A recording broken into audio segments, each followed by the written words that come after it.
Kube usuku olubuhlungu ngokujulile ngoba kube senhliziyweni yomntwana kakhulu umama lo Mthente. Empeleni ukhula phambi komntwana, ukhula nje phambi kwakhe ingane wazoba ngaka esemdala.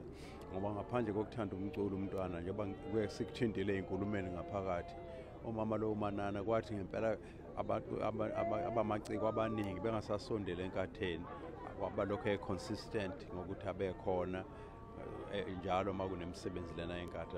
Ngakho umntwana wayegcizelela nokuthi fanele asizwe naye emsiza ngey'ndlela ey'thile ngoba wayengasakwazi ukuthi acoshe naye ukuthi abhekele iy'ngane zakhe ngoba wayengasayicosha imisebenzi. Kodwa namhlanje ngiphoqekile noma ngiphethwe umkhuhlane ojulile impela bengilele phansi ukuthi bengeke umntwana athokoze ukuba ngingezi ngoba ubube khona bezoyizela yena. Kodwa kuningi engikubona umntwana esasikubona kuye kulo mama khona lokhu nje kade ngikuthinta manje, that when we are committed to something, the resilience, the commitment and all that. So ngempela ngithokozile ukuthi ngikwazile ukuba ngize ngizomela umntwana noma engasekho. Ngiyazi ngokwespirit ukhona, kodwa nami ngokwami bonke abantu engangibona namanje ababekho beseduze enhliziyweni kababa uShenge, ngiyaqhubeka ukuba babe seduze enhliziyweni yami nami.